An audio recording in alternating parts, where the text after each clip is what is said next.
আসলে কিছু মানুষ আছে নিজে না খায়া কয় নিজে না খায়া পরেরে খাওয়াই। তারপরে লাস্টে কি হয় কপালে জানেন? উনি ঠোকর দেওয়ার জন্য ঘুষ পাইতে থাকে। তো যারা বেশি ভালোবাসবেন তার থেকে কষ্টটাও বেশি পাবেন। তো যাদের খায় কোনো কাজ নাই তারাই অন্যের আলোচনা করতে বেশি পছন্দ করে। মানুষ টাকা দিয়া কাজের লোক রাখে, আর আমি বিনা টাকায় দেখেন কতগুলা কাজের মানুষ রাখছি।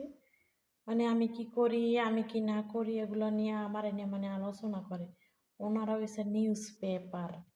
তো ওনাদেরকে হাতছাড়া করা যায়, যেহেতু বিনা বেতনে রাখি। তো ওনাদেরকে বলছি বেশি করে করে আমার নামে প্রচার করেন। এমন প্রচার করেন যেন ফেসবুকে যেন একেবারে ভাইরাল হয়ে যায়। ভাইরাল হওয়ার খুব শখ। ভাইরাল কবে ওই ফেসবুকে লাগে মোরে চোখে দেয় না, এত মানুষের চোখে দেয়, মোরে চোখে দেয় না।